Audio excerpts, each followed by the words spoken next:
কোনো নারী যদি দুনিয়াতে একের অধিক বিবাহ করে তবে জান্নাতে স্বামী রূপে কাকে পাবেন, এ নিয়ে হাদিসে কি উল্লেখ আছে, ইসলামিক বিশ্লেষকরাই বা কি বলছেন এ সম্পর্কে, জান্নাতে তিনি ঠিক কোন স্বামীর সঙ্গ পাবেন, প্রথম জন নাকি দ্বিতীয় জন নাকি দুজনেরই, এই বিষয়টি অনেকের মনে প্রশ্ন আসলেও উত্তরটা হয়তো অজানা রয়ে আছে। তাই এই বিষয়ে যদি কারো প্রশ্ন থেকে থাকে সম্পূর্ণ ভিডিওটি দেখুন এবং ভিডিওটি শেয়ার করে আপনার অন্য সকল মুসলিম ভাই ও বোনদের এ সম্পর্কে অবগত করে দিন। তো চলুন আলোচনা শুরু করা যাক। মূলত একজন নারী জান্নাতে কাকে স্বামী হিসেবে পাবে তা নির্ভর করে এই 6টি অবস্থার উপর। এর মধ্যে একটি হলো বিয়ের আগেই মৃত্যু, অর্থাৎ অবিবাহিত নারীর মৃত্যু ঘটলে। ইসলামিক স্কলাররা বলেন দুনিয়াতে যদি কোনো নারীর বিয়ে না হয় এবং তার আগে যদি সে মৃত্যুবরণ করে তবে জান্নাতে তাকে আল্লাহ রাব্বুল আলামিন দুনিয়ায় মৃত্যুবরণ করা এমন একজন অবিবাহিত পুরুষকে তার জীবন সঙ্গী করে দিবেন, যা দেখে সেই বান্দার চোখ জুড়িয়ে যাবে। কেননা জান্নাতের সুখ সম্ভার শুধু পুরুষের জন্য নয় বরং নারী পুরুষ উভয়ের জন্যই। আর জান্নাতের নিয়ামতের মধ্যে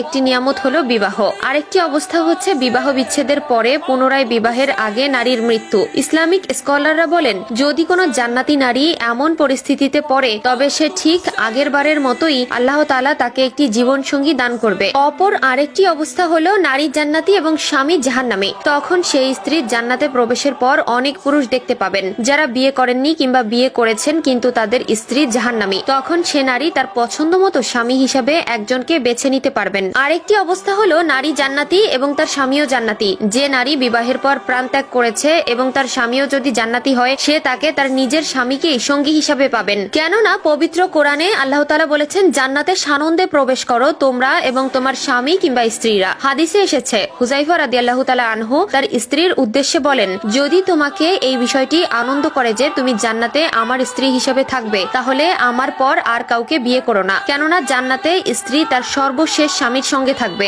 এ কারণে রাসূলুল্লাহ সাল্লাল্লাহু আলাইহি ওয়াসাল্লামের চলে যাওয়ার পর তার স্ত্রীরা অন্য কারো সাথে বিবাহ বন্ধনে আর আবদ্ধ হয়নি। যে জান্নাতি নারীর স্বামী পরপারে গমন করেছে এবং তিনি বাকি জীবন বিয়ে ছাড়াই কাটিয়ে দিবেন তার অবস্থাটিও আগের অবস্থার মতোই হবে। আরেকটি অবস্থা হলো স্বামীর প্রাণ ত্যাগের পর অন্যত্র বিয়ে করা জান্নাতি নারী। নারীর স্বামী চিরতরে চলে গেছেন, এরপর তিনি অন্য পুরুষকে বিয়ে করেছেন কিন্তু তার আগের স্বামী এবং পরের স্বামী দুজনেই জান্নাতি। এমতো অবস্থায় সেই নারী যতই বিবাহ করুক না কেন জান্নাতে তিনি তার সর্বশেষ স্বামীকেই সঙ্গী হিসাবে পাবেন। কারণ আবু দারদা রাদিয়াল্লাহু তাআলা আনহু থেকে বর্ণিত নবীজি সাল্লাল্লাহু আলাইহি ওয়াসাল্লাম বলেন একজন নারী তার সর্বশেষ স্বামীর জন্যই জান্নাতে বরাদ্দ থাকবেন। তাই প্রিয় দর্শক, যদি আপনি আপনার বর্তমান স্বামী বা স্ত্রীকে নিয়ে সুখী থাকেন এবং জান্নাতে তাকেই একান্ত সঙ্গী হিসাবে কামনা করেন তবে আপনার স্বামী বা স্ত্রী মৃত্যুবরণ করার পরে দ্বিতীয় বিবাহ বন্ধনে আবদ্ধ হবেন না। যদি আবদ্ধ হন তবে জান্নাতে আপনার সঙ্গী হবে আপনার দ্বিতীয় স্বামী বা স্ত্রী।